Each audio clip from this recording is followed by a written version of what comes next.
Hello guys, good morning. So welcome back to my YouTube channel. This is Otoboy Zone. So magsishare tayo sa inyo itong gagawin nating Toyota Baby. So mag-aano lang ako sa inyo guys tungkol dito sa Toyota Baby na to. So about sa brake system ang gagawin natin dito. So check natin dito. Ako lang. Brake system. So wag na ninyo guys paabutin na magiging manipis yung brake pads para hindi mag-stack up yung preno ninyo. So yan yung ibibigay ko sa inyong topic. So mayroon na pala dito guys, so gumasgas na yung gulong dito, gumasgas na. Ayan. So pagka gumagasgas na yan guys, gulong dyan, minsan ang may problema dyan guys ay yung lower arm. So kagaya nito, yan ang may problema. Yan, punit na. So yan ang nagiging dahilan pagka gumasgas na yung gulong dyan, kasi pumapaling na papunta doon yung gulong. So balik tayo dito sa topic natin. So ito guys yung topic natin i-share sa inyo. So kagaya niyan, manipis na talaga yung brake pads nya. Yan, manipis na manipis, kung nakikita ninyo.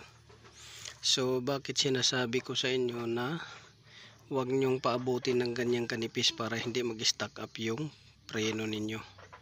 So ito kasi yan guys, pag sobrang nipis na yung brake pads ninyo, outer at saka inner, yung piston or caliper piston, ito caliper piston ay masyadong mahaba yung travel nya, meaning halos luluwa na lahat ng piston sa housing ng piston. So pagka ganyan, halos luluwa na siya, tapos panay mababasa siya ng ulan or tubig, magkakalawang yon, at yung kalawang na yung kakapit doon sa piston outer piece nya. Ngayon pagka kumapal yung kalawang, yun yung time na hindi na siya makabalik sa kanyang posisyon na magre-reduce siya ng travel. So meaning kung manipis yung brake pads, dalawa, inner outer, yung travel niya gaganon siya, travel ng piston.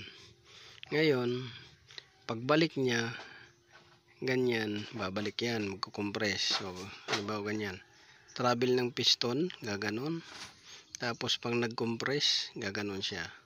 So kung may kalawang na yan, hindi na siya magkukompress ng gusto.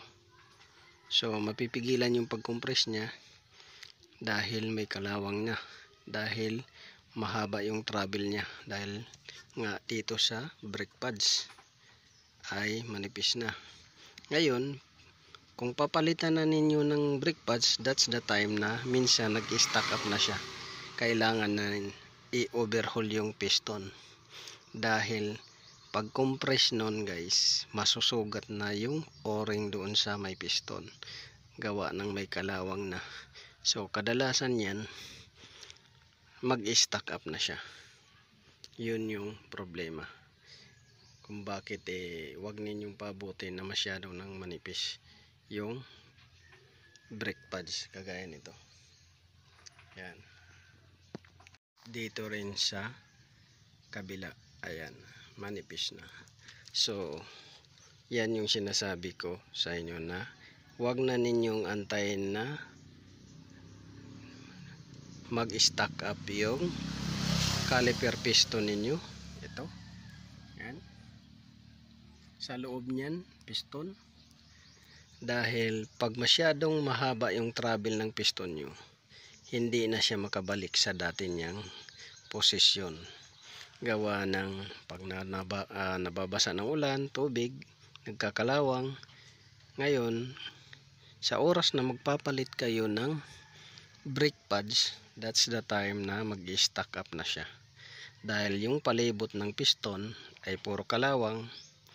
Ngayon hindi na siya makabalik ng husto, or yung travel ng piston ay masyado ng maiksi, hindi na siya makabalik. Pangalawa, mapupunit na yung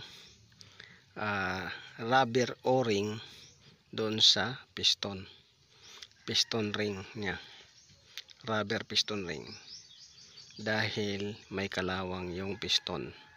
So masusugat yun, at that's the time na tutulo na, magkakasingaw, at i-overhaul na yung caliper piston. So malaking trabaho, ang labor malaki rin, dahil magbi-bleed pa yan pagkatapos. So para maiwasan, wag na ninyong paabutin ng ganyan. Always check na lang ninyo, or ipacheck ninyo sa technician kung kailangan na bang magpalit or hindi pa. So yun lang ang ma-share ko sa inyo. So sana nakakuha kayo ng konting kaalaman dito sa brake. So pagka ganito rin, mahina na yung kapit ng preno. So yan guys, yan yung sinasabi kong piston caliper. Yan. So yan yung sinasabi nating piston caliper. So yung sinasabi kong travel kanina, ito, imbis na dito lang, galing dito hanggang dito lang yung travel niya, ngayon yung travel ng niya galing dito hanggang dito na, dahil manipis na, halos luluwa na siya dyan.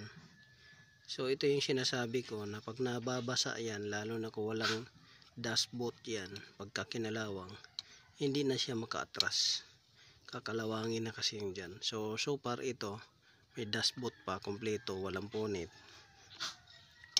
kaya titingnan natin to kung aatras pa ba to, at kung hindi ba to, mag i-stack or stack up. So ito na, kinabit na natin yung isang brake pads, at yung isa nandito pa, i-compress natin gamit itong tools natin ng modified nating tools na pangmalakasan, piston compressor. So kakabit din natin dito yung kabila. Yan. So ito yung inner. So yan, manipis na. Yung outer, ito sobrang nipis na. Yan o, outer. Ito inner.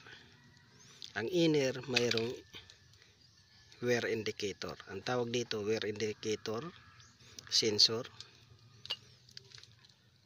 or plate. So yan, iwasan ninyo na lumuwa to ng husto, kasi mahirapan na siyang bumalik, lalo na kung kalawangin yung piston caliper. So yun lang. So kung nakakatulong ito guys sa inyo, paki-like, share, subscribe naman ng YouTube channel natin, Autoboy Sound, at huwag kalimutang i-click ang notification bell button, at paki-follow ng page natin, New Big Iris sa Sarcon. So hanggang sa muli, maraming salamat. God bless you all.